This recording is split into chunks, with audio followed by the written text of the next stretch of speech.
The world faces monumental challenges. It always has. But if you look around, progress is everywhere.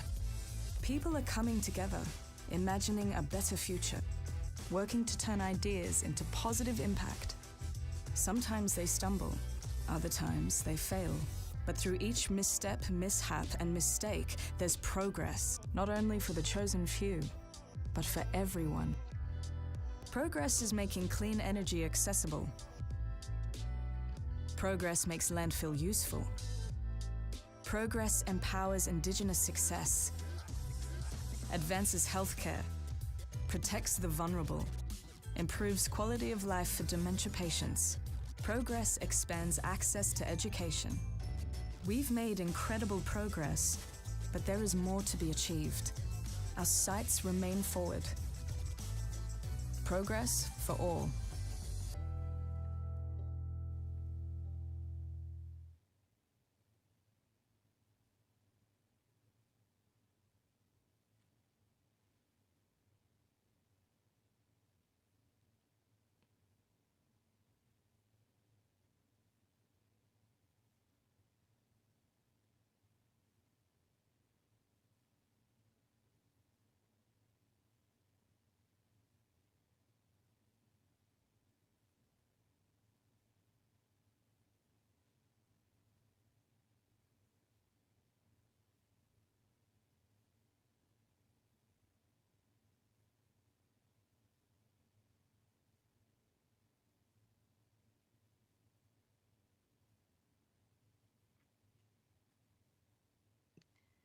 Good evening, everyone. My name is Professor Cheryl Jones. I'm the Dean of UNSW Medicine and Health. And tonight we are going to talk about a really important subject, shaping the future of rural health. But before we begin our conversation this evening, I'd like to acknowledge the Bejigal people, our traditional owners and emerging elders and emerging leaders of the future, and paying respects to all Aboriginal and Torres Strait Islander peoples from the lands where we're gathering tonight. Rural health and rural health outcomes have an important subject, and the reason is that there are major differences in health and health outcomes for people who live in rural, regional and remote areas of Australia compared to our major cities. And these include having higher rates of chronic diseases such as coronary artery disease, diabetes mellitus or chronic obstructive airways disease, and higher complications from these conditions. But also importantly, there is less opportunity to access healthcare and reduced opportunities and positions for our health workforce. Particularly we're seeing shortages across not only medicine and our general practice and specialties, but also in nursing and allied health. But the situation is not all bad, and we're joined this evening by a number of people where we're going to talk about some innovative community-led solutions to these challenges. Healthcare is also changing too. We're having major disruptions with digital health and AI, and some of these innovations can also be opportunities as well. So we're going to have a conversation and then we'll throw open to some live questions and answers. So please join us for this. But I'd like to actually welcome the rest of the panel. So in the room this evening, we have Karen Murray. Now, Karen is an award-winning health career advisor from Kildare Catholic College, and for over 30 years, you don't look old enough, Karen. She must have started very young. She's been ensuring equity of access to students from regional and rural locations to tertiary education. And she's also the president of the Wagga Wagga Careers Advisors Association. So Karen is going to share her insights and how to encourage and support our regional students eager to pursue medicine or other health opportunities. So thank you for joining us this evening, Karen. Also online, I've got two of my wonderful colleagues from UNSW who are also health practitioners. So Dr. Barbara Cameron is a general practitioner in Gundagai. She's also a UNSW graduate, a lecturer, and clinical skills coordinator at the UNSW Rural Clinical School in Wagga Wagga. And she's worked in Gundagai since 2015, gaining her specialty qualifications from the Australian College of Rural and Remote Medicine. And she has special interests in medical education, rural health policy, and mental health care. Thanks for joining us this evening, Barbara. Thanks for having me. Finally, but most importantly also, Professor Tara McKenzie. So Tara is a consultant specialist respiratory physician at the Riverina Respiratory and Sleep Centre. She's also Associate Dean and Head of our School of Clinical Medicine for Rural Health for UNSW Medicine and Health. And she has 17 years experience in rural and regional clinical practice. And she's a significant and influential figure in the rural health ecosystem, and I'll also say across the faculty in UNSW too, Tara. She's a rock star, or should I say a country and western star. So thanks for joining us this evening, Tara. Thanks very much, Cheryl. So tonight we're going to have a conversation and we're all going to participate in these questions. And then you'll have an opportunity to ask any of the panellists and myself some questions as well. So Barbara, I'm going to start with you as a rural general practitioner. So you're also from originally a rural graduate and UNSW graduate. Can you tell us firstly a little bit about your story? Sure. So I actually grew up in Burke in Western New South Wales. And I had always planned to be a rural GP, but it certainly wasn't my intention to end up in the Murrumbidgee. So I attended UNSW, and at the end of fourth year was sent to Wagga Clinical School, which was not at all in my intentions, but turns out to be one of the best things that's ever happened to me. So I did my final 2 years of medicine at UNSW Wagga campus, and then stayed on and did my junior doctor training. During that time, I did 2 terms here in Gundagai as a then what was the PGPPP program, so the pre-vocational general practice training program, which has now been reborn as the John Flynn placement program. And really loved Gundagai. It's a beautiful, beautiful town. And so I thought this might be just the place for me, and finished up what I needed to do in Wagga and moved on out here in 2014, and I'm still here, rusted on a decade later. They're stuck with me. So Barbara, you told me at another conversation about the things that you said you wouldn't swap being a rural health practitioner, which is a specialty. Tell me some of those things. Lots of them, but particularly the continuity of care is a true joy. So the fact that we provide care across the lifespan, but also across a variety of environments for people's care. So I might provide someone's antenatal care, then meet their newborn for their newborn check, provide all their infant immunisations, do their preschool checkup, and then continue to provide care for that entire family unit up to and including palliative and end-of-life care for their elderly family members in addition. And through that, I also get to provide their hospital-based care at our local hospital, there and stay in contact with our fabulous multidisciplinary teams and our subspecialty colleagues when we need referrals on. And I really can't think of any other job where you get to have such extraordinary contact with people and such a privileged look at how people live their lives. It's truly a privilege.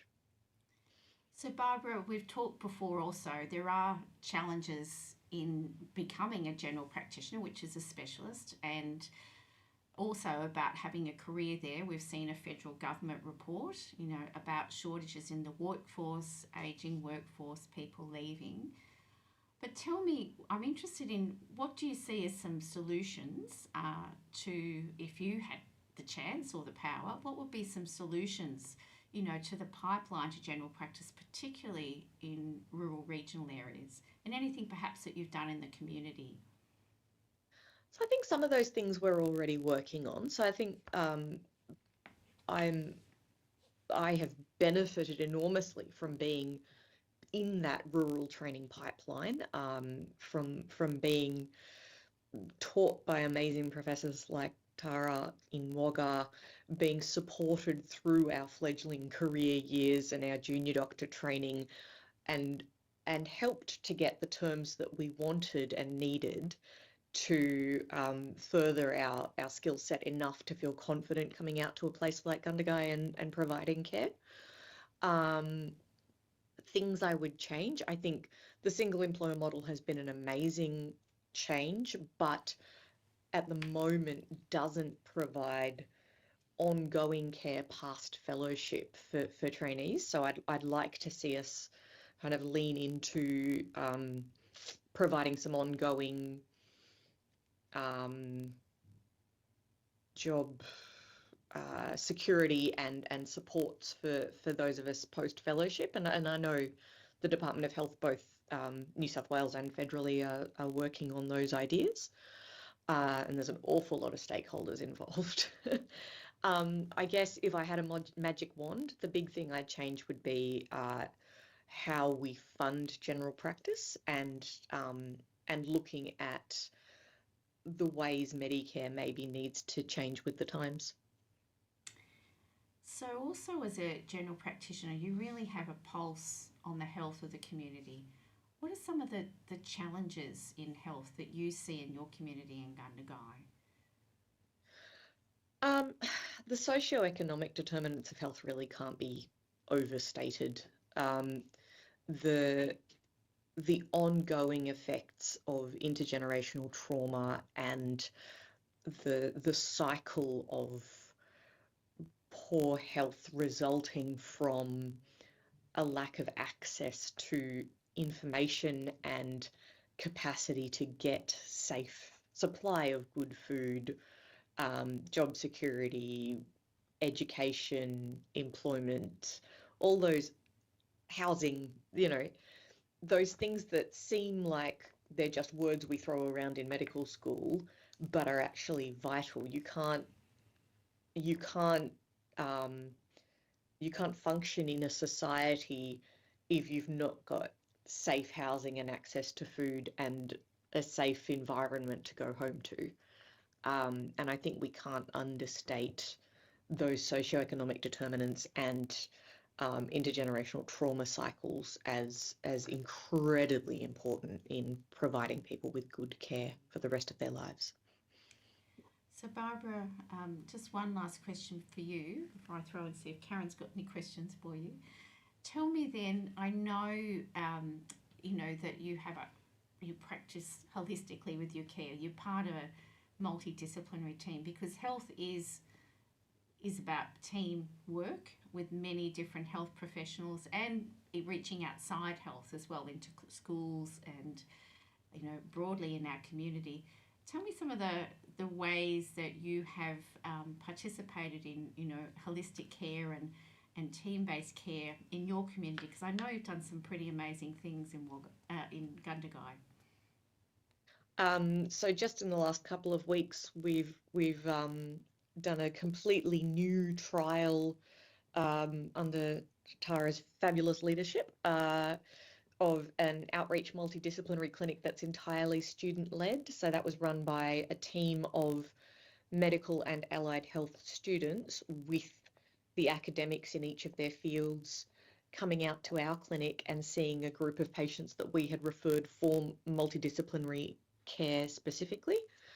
So that was pretty extraordinary for a group of patients who would not normally have access to those multidisciplinary team kind of approaches to be able to see a variety of allied health and specialty team members in one day, and then for those team members to come back together with us and have a multidisciplinary team discussion and work out what we could maybe optimize in people's care was pretty extraordinary. Wonderful. Tara, I'm going to go to you now. So Tara has been an innovator in rural health and medical education and well recognised for many of the things that you have put in place over the many years at many of the rural campuses associated with UNSW. But tell me a little bit about your pathway into specialty medicine, in respiratory medicine at Wagga Wagga. Thanks, Cheryl. So my first admission for the evening is I'm initially a city girl rather than a country girl. Obviously have seen the light, but I think that that's actually a really important point in my journey, is that you don't have to have started in the country to stay in the country. It's great if you do. You can also choose to move your career anytime you choose to. So I also graduated from the University of New South Wales in a time before the rural clinical schools. So we didn't have the opportunities that people now have to spend all of their training or part of their training in a rural setting. But I did rotate out to Griffith as a fifth-year medical student for a few weeks and really enjoyed that, and sort of enjoyed the country lifestyle and the community. I then completed my junior training at St George Hospital in Sydney and did my basic registrar training there. And as part of that, I was rotated to Wagga as a medical registrar. So that was my first interactions with Wagga. And to be honest, fell in love with the community and the placement very quickly. Chose to come back and do another rotation the following year. And that sort of cemented my feelings that rural, and probably Murrumbidgee in particular, was going to be a long-term option for me. I then went to Royal Prince Alfred in Sydney and completed my advanced training there. And then in 2004, I did the very first Australia-wide rural fellowship in respiratory medicine in Wagga, because I wanted to try it for 12 months rather than just try it for 3 months. And again, it just cemented everything I wanted to do. And then I was going to stay from that point, but a unique opportunity came up for me to use some of my educational background. I'm actually the first doctor in my family, but it won't surprise many of you who know me that I come from a family of teachers. And so I had the opportunity to go back to RPA for 3 years to set up the inaugural networked physician training program there, which I'm very proud to say is still probably the state standard going forward to this day. So I went back for 3 years and really enjoyed that. But when I took the job in 2005, I told them in 3 years' time, I will be back in Wagga, bringing that skill set that I learnt there. And as I say, the rest is history. So I've been in Wagga ever since as a respiratory physician, more recently in the last 3.5 years as the Associate Dean. And I think it really allows me to use my love of education as well as my love of medicine and combine those into a career that's been, as Barb said, a privilege and an honour, but also very fulfilling. Thank you for that. And it is true, isn't it, that there are many pathways into a health career. For medicine, you can come out of school and you can now do it beginning to end in some of our rural campuses, so at Wagga and at Port Macquarie as well. But you can also come through a metropolitan program, an undergraduate program, and then do long placements. But also importantly, there are other universities that offer postgraduate placements as well. But tell me a little bit more about, the great programs that you've set up and what works. There's many different ways to, increase and address this rural workforce shortage. So what are some of the things that I know you've worked on, you've studied and evaluated? What's worked?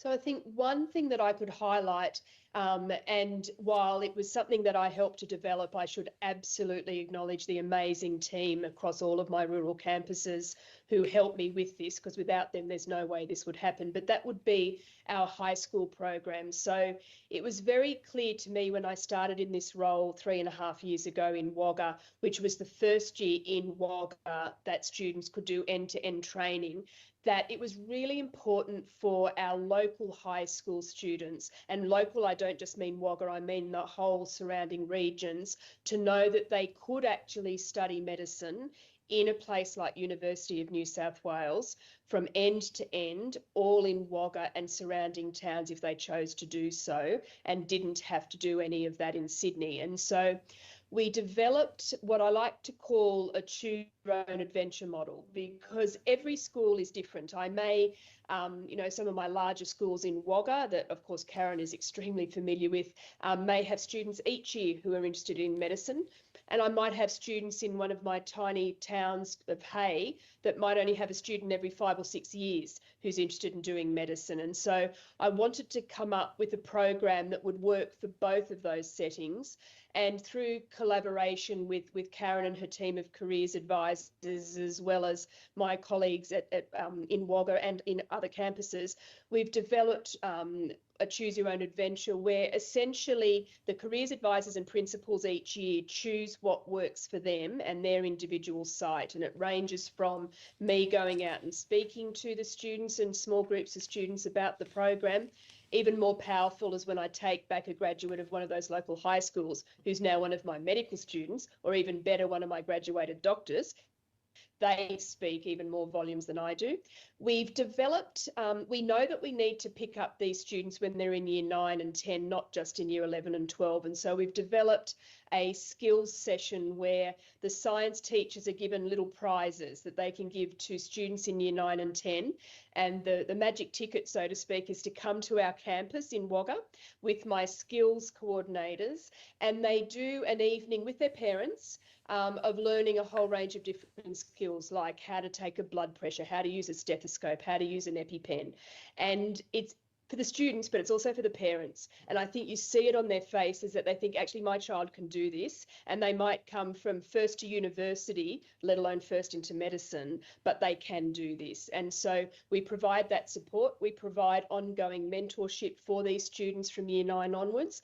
And I'm very proud to say, I've only been doing this role for 3.5 years. We already have a significant number of our phase 1 students who Barb now teaches in year 1 and 2, who've actually I've met through that program.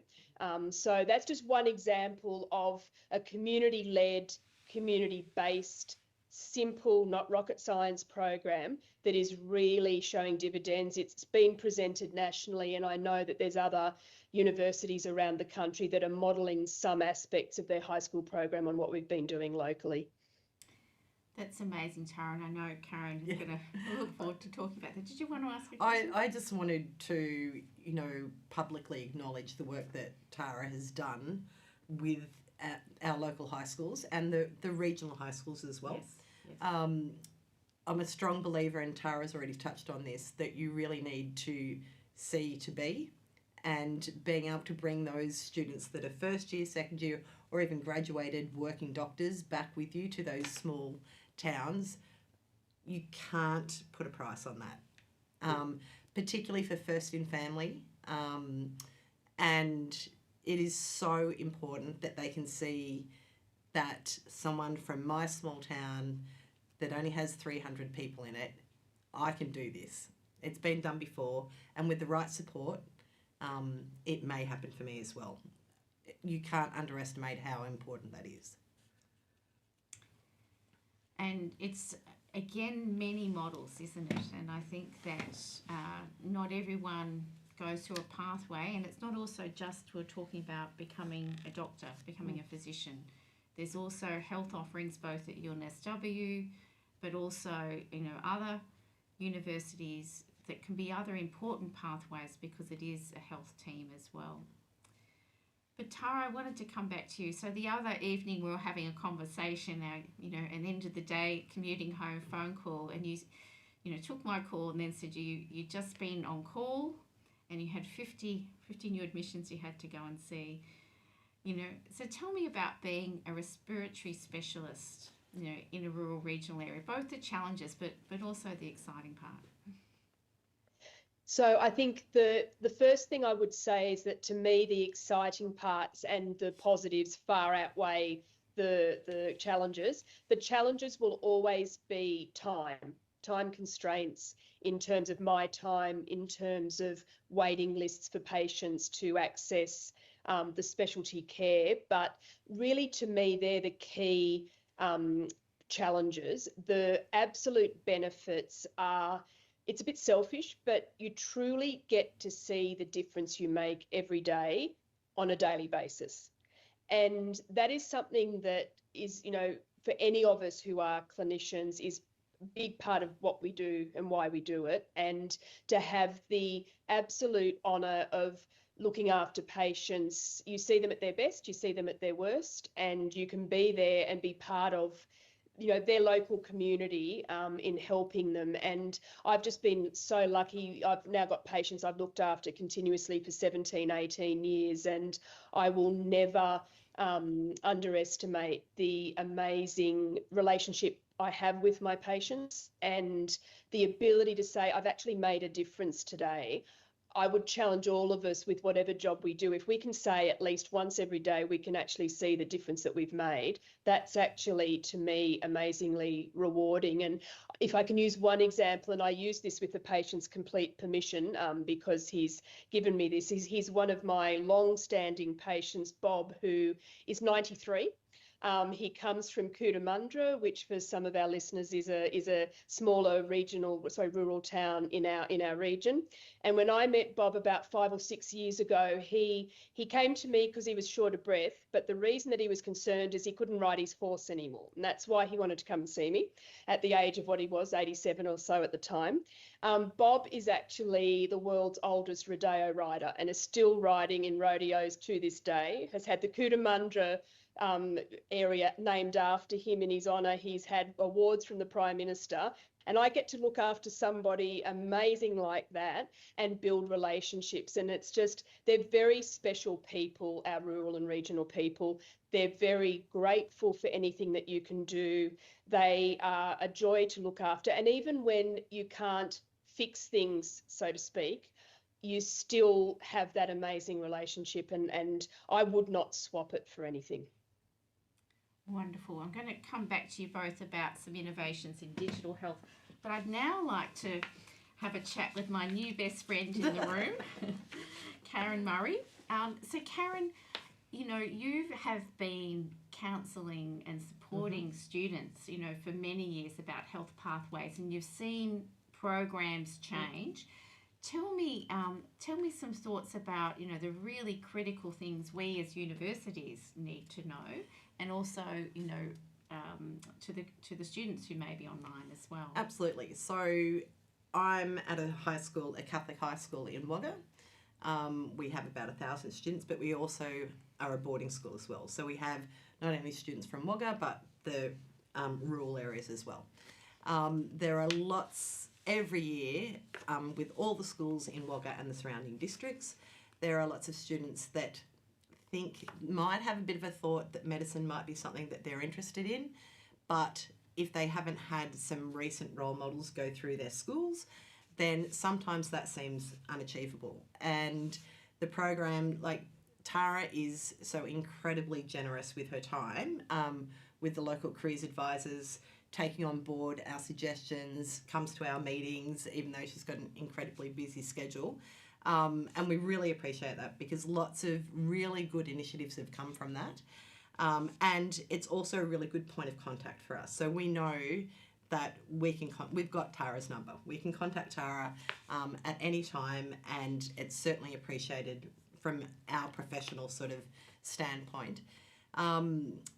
It might just be that one student that just needs to speak to someone like them. And Tara may be able to make that link with a first or a second year student. The fact that we can now do beginning to end training in Wagga is makes a massive difference, because a lot of regional students, because it's so difficult to qualify for youth allowance now, a lot of our students just can't afford to move away from home. The cost of living, the cost of accommodation, etc., etc. Being able to do it in Wagga and stay at home, and for the more rural students who aren't actually in Wagga, sometimes being able to move to Wagga, the cost of living is going to be cheaper than Sydney or Melbourne, as an example. So it becomes a little bit more achievable, because from an equity point of view, it just wasn't available to lots of our students, and now that has broken down one of those barriers. But I'm a true believer in that you really do need to be able to C to B, and establishing those links with Tara and her team is only going to increase students. I think just that belief that they can do it too. So there might be some students watching tonight. They've just finished their homework. Yeah. Had their dinner. So what advice would you give them? And you were telling me some key tips earlier. Yeah, so the number one thing I would say, and it's really funny actually, one of our students who graduated from UNSW Wagga campus about 3 years ago, she was our Dux, and I can remember in her speech when she came back the next year, she made a point of saying that for a long time she wanted to do medicine but was scared to say it out loud, because no one in her family had a medical background, and they were very supportive, but she just said she was just scared. She was scared to actually say it out loud, because what if I don't get there? And she said, that day that she sat in my office and actually said it, she said it was like this weight was lifted off her shoulders. So the very first piece of advice I would give to any students that are thinking about medicine is, number one, and do this as early as possible, tell someone. Like, go and speak to your careers advisor. Your careers advisor will tell you lots of different pathways to do medicine, because there's more than one. And I think lots of times kids don't understand that, parents don't understand that. So having conversation with your careers advisor at a really early age. So I encourage students at the start of every year, I put something in the school newsletter saying, if you're interested in medicine, make sure that you're on my radar. We've developed some, I actually work really closely with one of the other careers advisors, Annie Fellows, who's amazing at Wagga High School, and we've developed a So You Want to Be a Doctor pack that we give the students, and it has profiles of ex-students, but definitely getting in contact with your careers advisor quite early, so they can help you with UCAT, understanding that whole process, the entry process for the different universities, those sorts of things. Wonderful. So medicine's a very full program. How do the students who worry about, how am I going to hold a part-time job? What do you say to them? So, and that is the difficulty. It is. And that's where the equity thing comes in, particularly for rural students, where if you're living in the city and you're able to stay at home, then straight away that's $400-500 a week you don't have to find in accommodation costs. So it's really significant. And a lot of our students typically will have 1 or 2 gap years so that they can qualify for youth allowance. And that's fine for those students who want to do that. But the fact that some of them don't want to do it, they're forced to do it. Because otherwise a tertiary education is just unattainable. We are very fortunate in Wagga. We also have Charles Sturt University, but most of the health type programs aren't on the Wagga campus. But, for any sort of tertiary education for any rural students, access to support, financial support, is the number one driver. That's really important. Another important thing we need to address. Tara, as our Associate Dean Rural for UNSW Medicine and Health, tell me about some of the other supports and opportunities for students, who this might be a limitation. So, and I agree completely with Karen. We recognise this very early on, not so much for the students who live in Wagga or Port Macquarie because they already live at home, but for students, say, from Cootamundra or from Gundagai or from out of town. So we have heavily subsidised accommodation provided for all of our first year students at both Port Macquarie and in Wagga, which has been a very significant improvement, and that's included a range of accommodation in some college campuses through to renting some private houses and offering at subsidised cost. So that's something that UNSW is very committed to. We also have subsidised student accommodation in COFs for some of our third year students. And the other thing we do is for our metropolitan students who come and do a 4-week rotation, which is part of their medical career, we provide all of their accommodation free of charge so that they're not actually being out of pocket when they come and do their rotation with us. So I think the key thing we've done is arranging for that, subsidising the accommodation for those first year students has been very, very popular. And we also have, our phase 1 team link students in with, not just, when I say community, I don't mean the medical community, I mean the community. So link them in with the community around, some other things they might like to do, be it hobbies or potential part-time jobs. So if they had a job in Gundagai, but they're now in Wagga, is there a similar type of thing they might be able to do in Wagga? Those sorts of things to try and sort of boost and subsidise. So I think we do genuinely, I probably do it better than Sydney, because in Sydney, if you were a first year medical student at Kensington, you're not going to have subsidised accommodation and people who genuinely know you individually and want to try and help with that. So I think that is something that Tony Jordan, my wonderful school manager, has spent a lot of time and effort on, and I think we're really reaping the rewards of that. So another thing I wanted to talk to you both online, Barbara and Tara, is the way that we're delivering health is changing, with digital innovations, telehealth. And we were talking before we started this evening about, how we can use some of those AI tools to help us with our note taking. I'm just interested in both of you, over your careers, what are you seeing as some of those effects of digital health, both the positives and opportunities, particularly in addressing rural health? I think, Barb, if you don't mind, if I go first. So I think in terms of, I've seen, and one of the positives, one of the few positives to come out of COVID was that we actually all did become more acquainted and used to using things like this for education as well as for health. So I think it definitely opened up for our rural campuses opportunities to get to know the Sydney campuses, the Kensington campus, to get to know a lot of the academics, to have certain areas delivered from Sydney in a real way. For example, anatomy, they will certainly have some and a lot of direct in-person anatomy teaching at all of our rural sites, but that's also supplemented by some more specialised anatomy teaching from Sydney, which can now involve not just lectures and slides, but actually prosected specimens and things from Sydney being able to be seen. So that's one simple example.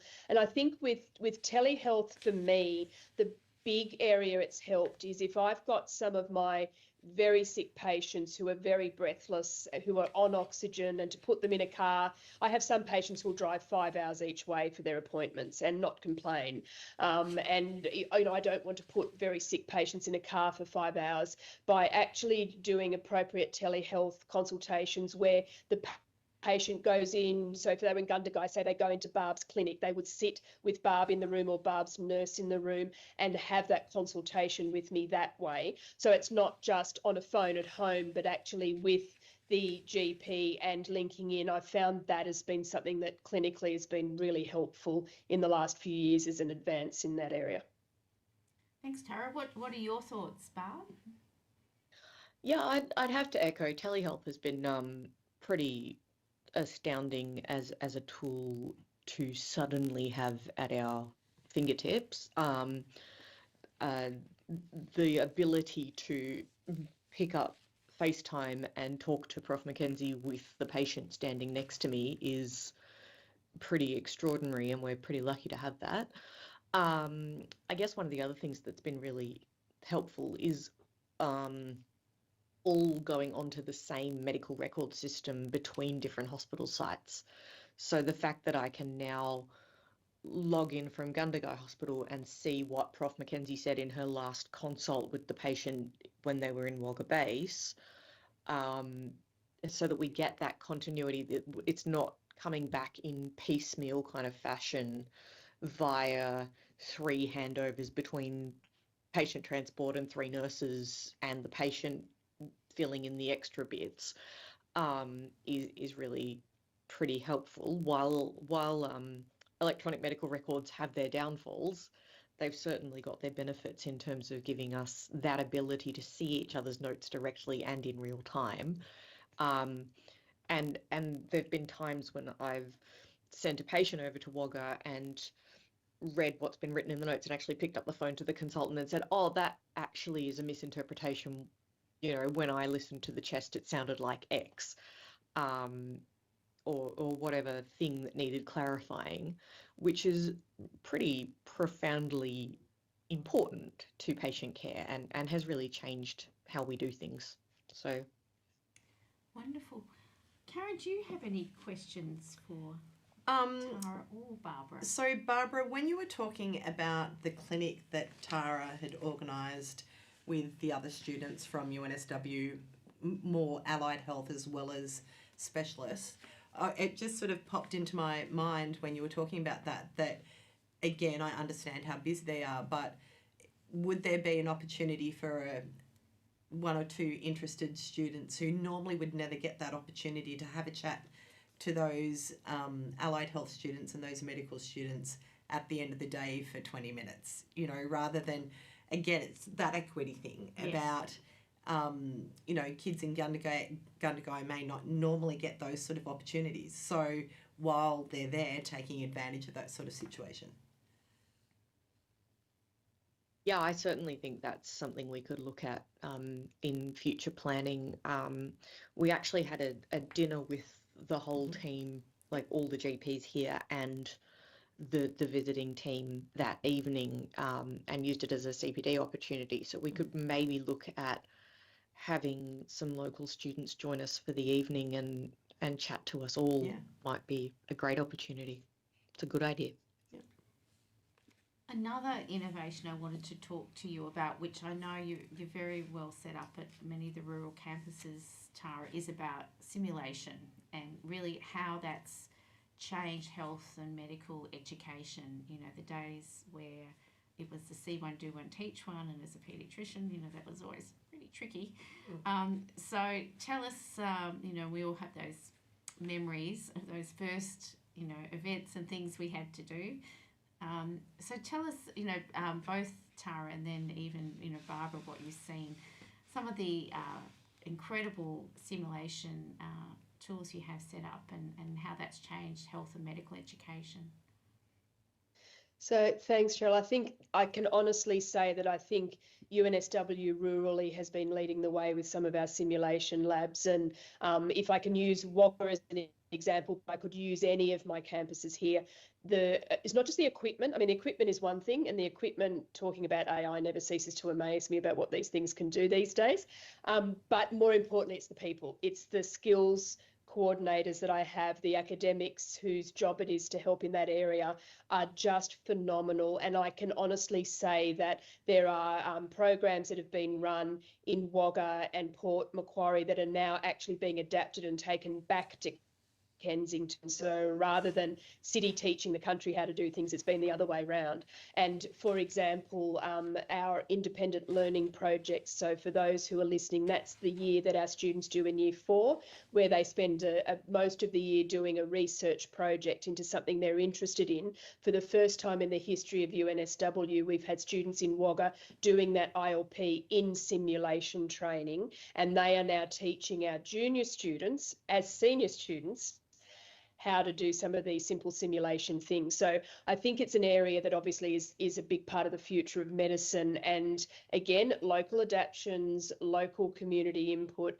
And I really can't commend enough my amazing skills coordinators at all my sites, because they really are showing the students that it's not just a tool, but it's actually, you can, have a big part of your career in that particular area.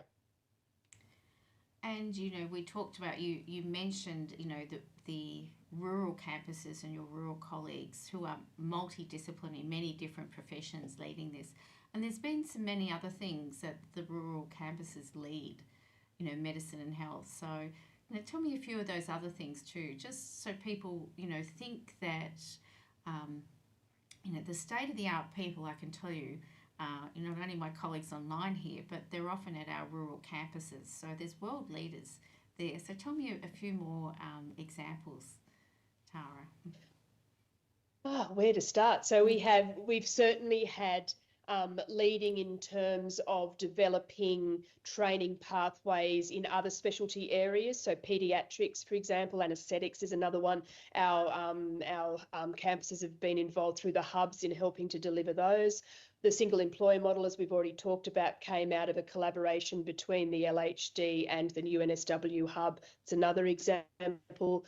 We've had leading in terms of delivery of training in smaller rural settings rather than our regional sites, so our smaller primary care rotations. We've had game changers there in terms of the way that the students are able to go with the GPs and go to the local hospitals and basically follow people like Barb around so they can actually see what's involved with that. We have nearly 300 medical students across our sites. We're the biggest rural group of students and academics in the state and the country. And so I think our scale allows us to share things that work well at different sites to then extrapolate those and take it to our other sites. So I really am always amazed. I get it. I get a very easy job when I get to lead such an amazing group of colleagues and students who do all the hard work for me, and I'm very grateful to them for it.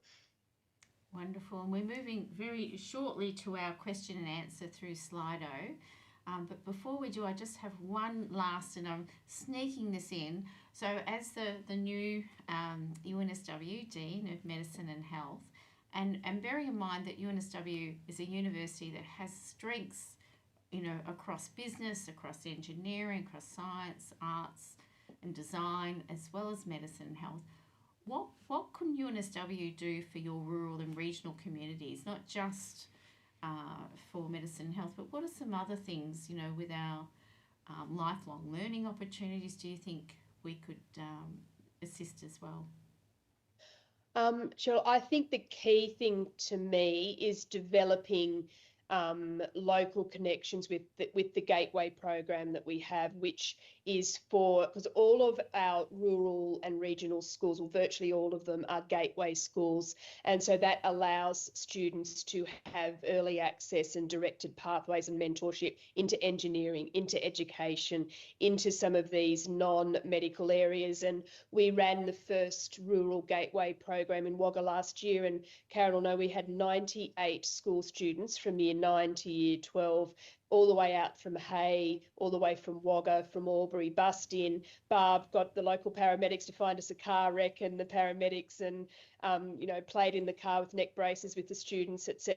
So those sorts of things of being able to see, if you extrapolate that to the engineering, to the education, to the other areas, I think that's an amazing thing, because it's not just medicine. There might be people who want to be teachers, but they don't want to go to Sydney to do it, and they really want to study at UNSW.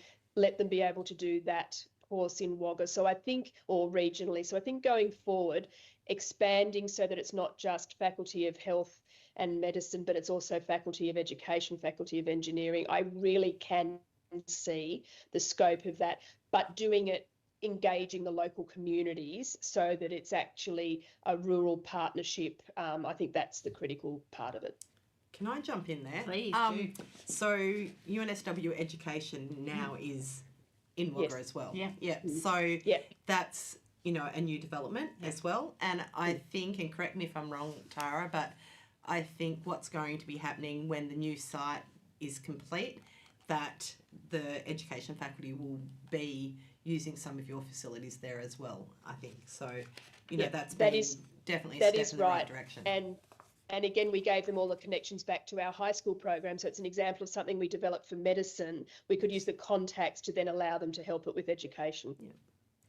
And I think that that beautiful building we're talking about, you know, will be opened in the not too distant future. But that is, I think, representative of, you know, the commitment of UNSW, you know, to not only invest in medicine and health, but also all the other important areas that create a rural and regional community.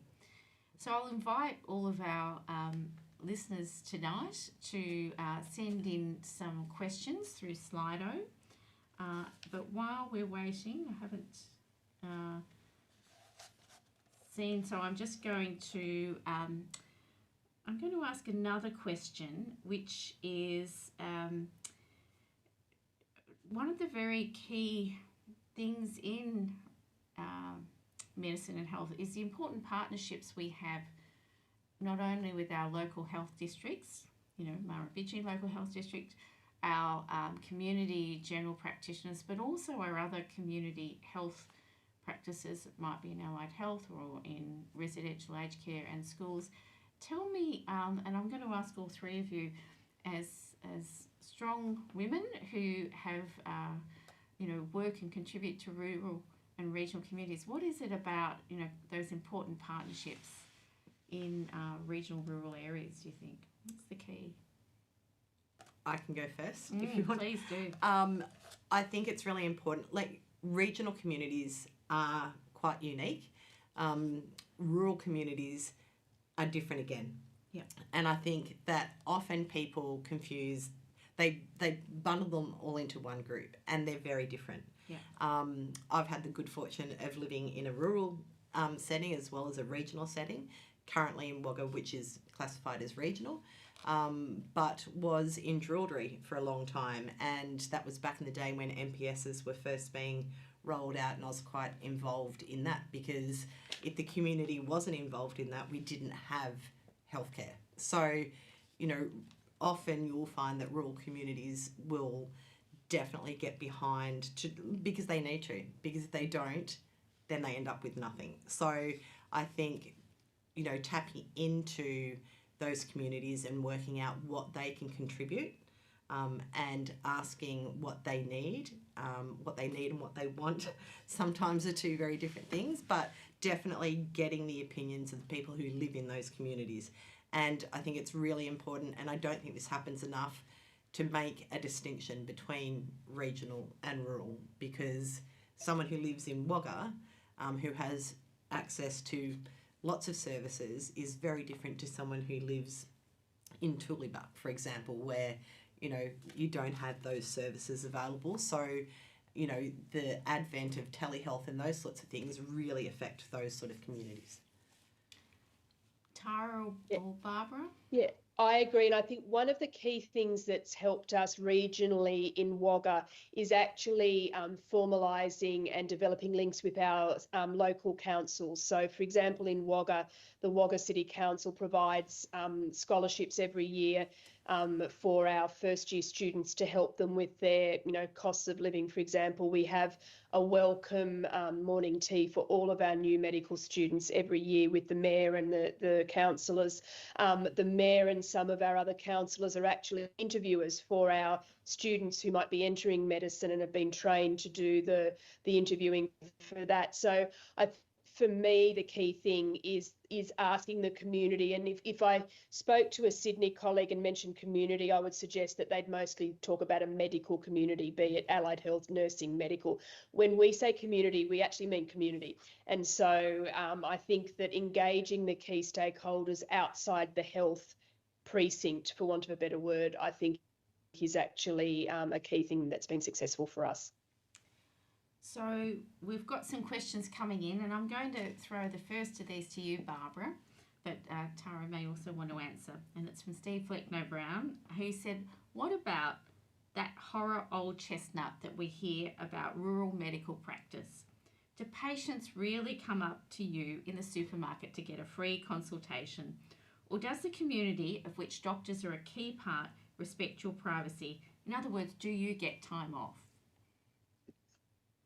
We absolutely get time off. They do respect our privacy. That doesn't mean I've never been asked the question in the supermarket. Both can be true, and in my experience, both are true. People are incredibly respectful of our time off most of the time.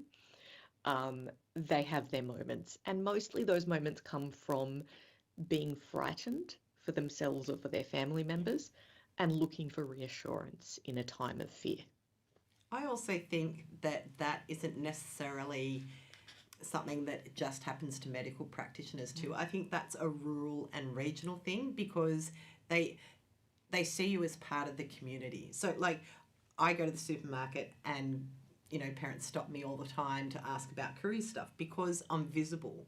Whereas if I was in the city, I wouldn't be I'm unlikely to run into them in the supermarket. Whereas because we're in small communities, that's just a natural extension of that. So totally understand the questions they're asking you are very different to the questions they're asking me. But I think that's more the setting rather than the profession necessarily. So another question, perhaps Tara, is what opportunities do you see allied health professionals such as social workers or community development workers to work closely with medical staff in rural health promotion, prevention, education, as well as treating patients? So look, I think obviously that's critical, be it social work or any of the other allied health. And certainly starting with exercise physiology this year, we are hoping to have some rotations for our allied health programs out so that students can work closely with it. I can say that many of my academics are allied health professionals and work part-time as allied health professionals and part-time with the University of New South Wales. So they already are engaged in directly teaching our students and being part of our faculties. And we certainly do see ourselves, as I know you do in Sydney, Cheryl, as a faculty of medicine and health, not just medicine. And so I'm very proud of the fact that we have a lot of our allied health and vision science and other areas already engaged and involved. But I agree, because we need everybody's perspectives and skill set to create our doctors of the future, which is what we're hoping to do in our campuses. And as I said, we're already doing it because many of our academics are allied health staff. Thanks, Tara. So another question we have, which I throw to both of you, and you probably even have an answer to, Karen, is what are the challenges you face in providing mental health services in rural communities? I'll let Barb answer that one because I don't do a lot of that myself as a respiratory physician. Oh, that's not true. You do lots of it as a respiratory physician. I know which patients you look after. But I have to say, access and equity thereof is massive. Our psychiatric colleagues and psychology funding is so very poor, and access to psychiatrists is really thin on the ground. So we as GPs, and particularly as rural GPs, are experts in mental health, and we spend an enormous amount of our time and energy managing people's complex mental health. But there are patients who desperately need psychiatric subspecialty care, particularly for diagnostic clarification or for complex multi-morbid management of medications. And to get into one of those of our psychiatric colleagues is nigh on impossible. It's 12 to 18 month waiting lists and $800 for a first visit territory. And that is just beyond the reach of the patients who need it most, I would have to say. Thank you. And I did want to, Lee Bradfield's put an important comment in the chat, which is we haven't talked about Indigenous health here. And very importantly, Aboriginal people make up, 5.9% of the Murrumbidgee local health district population. So what are we doing in this community? So I think that's a really important question. Would you both like to speak to that as well? I'll let you go first, Barb. So we do a lot on that front. One of the very first things that our first year students do as soon as they start medicine is actually spend a day on country with the local elders, and talk about both our past and our present, and also our hopes for the future for health for our Indigenous people. My colleague, who's the other Phase 1 skills coordinator for Wagga campus, is a Wiradjuri man who is from this area, and I feel incredibly privileged to ask Ryan about his thoughts on these subjects and to cede to his superior understanding of all of this. And I think it's absolutely extraordinary to get to provide medical care and teaching with his support. It's massive. Thank you, Barbara. Won't get to all the questions in the remaining time, but Tony O'Sullivan, known to us, has said access to important facilities such as radiology and pathology, which are required for assessing clinical presentations, can be limited in small rural towns. How can medical schools help facilitate access to these resources?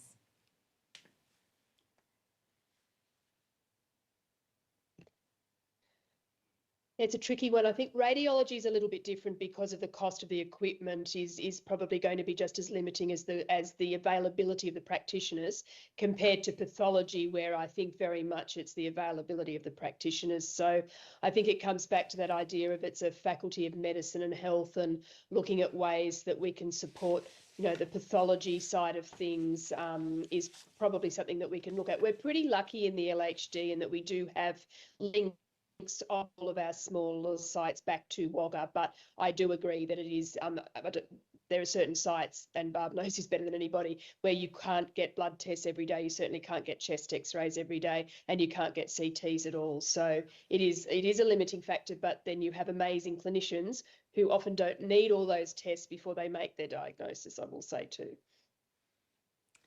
So Occasionally we use our stethoscopes, it helps. we're very close to finishing, but we've got one last comment, which is our retention rates of UNSW, of, you know, how successful have our programs been? And, you know, we've looked at this recently. And Tara, did you want to speak to some of those figures? So look, I'm very proud of our retention rates, and certainly I don't have every number off the top of my head, but I can tell you that roughly of our graduates from our rural campuses, we have about 120 doctors now within our immediate vicinities, and we have an extra about 150 or so practicing rurally somewhere else in the state. So we have a high retention rate. Barb is not alone in being one of our students who is now one of our local doctors. We have a very good retention rate. And when you look at the number of rural doctors in our regions, the vast majority of them are graduates of UNSW. So that's something that we're actually very proud of. Wonderful. Can I give a classic example? I work in a practice with 6 of us here. 4 of us are UNSW Wagga Rural Clinical School graduates.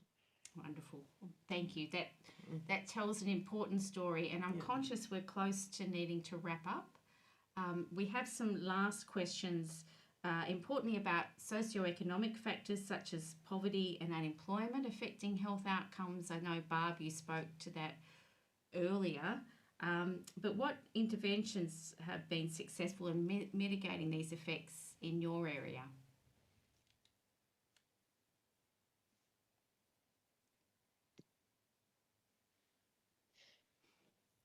I'll defer to Barb on that one, because I think it's tricky, because obviously it's such a huge area, and you know, where do you start? I don't have an easy 30-second answer to that one, I'm afraid. I don't think there is an easy 30-second answer to that one. I think some of the problems are insurmountable. Some of them are needing of more government input than we are able to provide as local clinicians. But I can say that working with our local employers is incredibly helpful, and we do, I mean, our local abattoir is our biggest employer in town. And I know that if I pick up the phone, the CEO of the abattoir will answer the phone, and I will say to him, here is a thing I am seeing frequently from your workers. I have a concern, and he will do what he can to help me manage that health risk specifically. So if it's that I'm seeing lots of shoulder injuries from the boning room, I know that they will put something in place to help mitigate that risk. And I think that that is useful and does keep people in employment and keep people feeling appreciated in their employment, which is also really important. I don't think that that helps with the intergenerational trauma stuff, and particularly with managing the intergenerational trauma and socioeconomic dysfunction or disadvantage in our Indigenous communities specifically. And I would say that having grown up in far western New South Wales, the further out you go, the more drastic that frontier looks, and we still have a ways to go. So I'm conscious of time. We've had a question about international students with opportunities to get experience in rural areas. Tara, or Barb, did you want to speak to that briefly? We certainly, if there are spaces in our program, we certainly do have international students who are able to access those, and certainly some of them do those 4-week rotations that I was mentioning. But we've also had some do longer placements for a phase or 2 years in their program over the years. And the very last one we have before we wrap up is it's gone. So it's all gone. So I just wanted to thank Karen and thank Barbara and Tara and thank all of you for taking time this evening, to be part of this conversation about shaping the future of rural health. It is important. There are a lot of challenges there. It's very complex. But I'm also really deeply encouraged by the commitment of my colleagues and the community and people like Karen. It's a multi-pronged approach, and we can't let ourselves be, discouraged by, the size and the scale of the problem. I think there's some really innovative community-based decisions and innovative education and programs such as those led by Tara. So I want to thank you all again, and please also look at the post-production chat and feedback if there's any further feedback you want to give us. Thank you again, and thank you to our production team who stayed late as well.